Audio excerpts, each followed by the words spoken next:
Many of the people charged with a crime for their role on January 6 are accused of blocking the functioning of our government. It is a crime to prevent our government from functioning unless you're a Republican member of Congress, in which case you were elected to precisely do that. And it's what we're watching played out in Washington all this week. Our government can't function right now, and it's what Republicans are there for. So you Democrats, soon you'll be putting down the popcorn. I know you're enjoying this.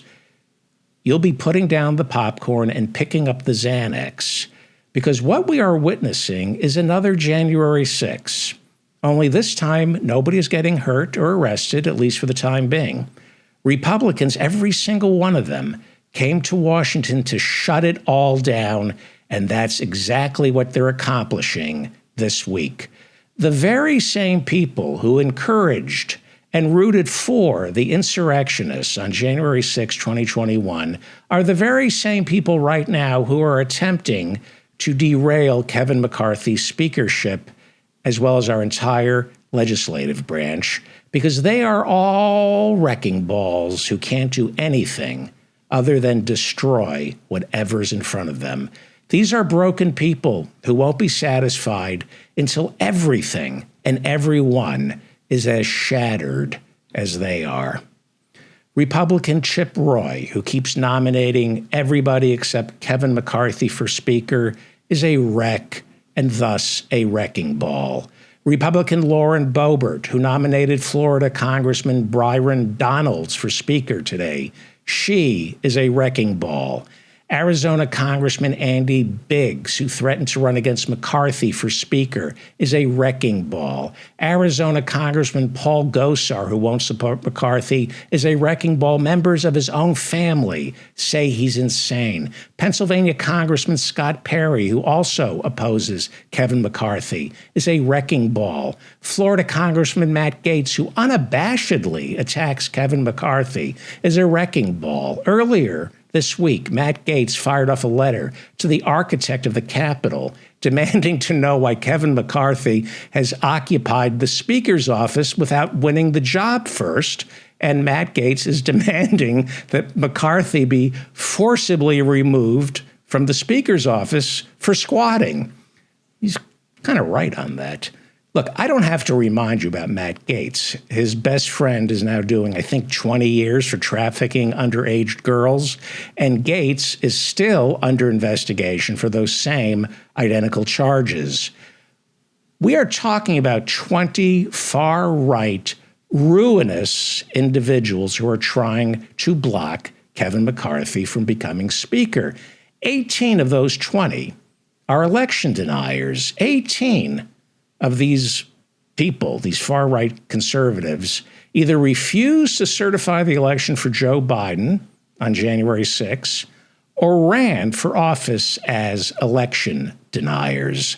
And it's why Kevin McCarthy's speakership, at least for now, is doomed, because he has a very slim majority and he needs the votes of every sick and dangerous Republican he helped get elected. It's not like McCarthy ever did anything to snuff out this insanity inside his party. He attempted to work with the insanity because he's a creature of it. Never forget that Kevin McCarthy refused to certify the election for Joe Biden on January 6th. Actually, it was early in the morning on January 7th. Kevin McCarthy did not certify the election for Joe Biden, even though he was huddled, terrified in a secure location that day, screaming at Trump to call off his jackals, and Trump refused. When it came time later that day, McCarthy refused to certify the election for Joe Biden, and he continues to repeat the lie that the election was stolen. And after that insurrection, Kevin McCarthy flew down to Mar-a-Lago days after January 6 to kiss Donald Trump's ring.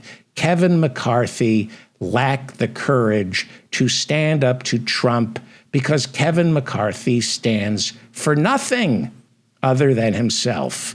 He refused to purge his party after January 6th, and that is why he now finds himself at the mercy of Arizona Congressman Andy Biggs, who begged Donald Trump for a pardon after January 6th. Kevin McCarthy is at the mercy of Paul Gosar, who also begged Donald Trump for a pardon after January 6th. McCarthy's at the mercy of Congressman Scott Perry, who also begged Donald Trump for a pardon after January 6th. If you remember, the FBI seized Scott Perry's cell phone in August of last year to determine how big a role Perry played in attempting to seat phony electors on January 6th.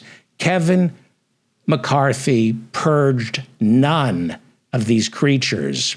In his bid for Speaker, Kevin McCarthy placated these thuggish moral degenerates by promising to defang the House Ethics Office so that none of the GOP members of Congress, including McCarthy himself, could be brought up on ethics charges for the role they all played on January 6th. Kevin McCarthy, in his bid for Speaker, essentially offered these far, far right conservatives immunity for January 6th, and that still wasn't good enough for them. We all know people like this. We all have them in our lives. I'm surprised Kevin McCarthy didn't realize that there was nothing you could do for these people who he's trying to get the vote from. They're rotting inside. So no matter what you offer them, it's never good enough. Kevin McCarthy is notoriously stupid. It is said that he cannot count votes. That is the rumor about Kevin McCarthy, that he can't count votes. The number one job of a speaker is being able to count votes. And Kevin McCarthy, they say, can't count votes. And we've seen 6 rounds in 2 days that he keeps losing. He can't count votes. He's an idiot. And he has no idea what he's up against.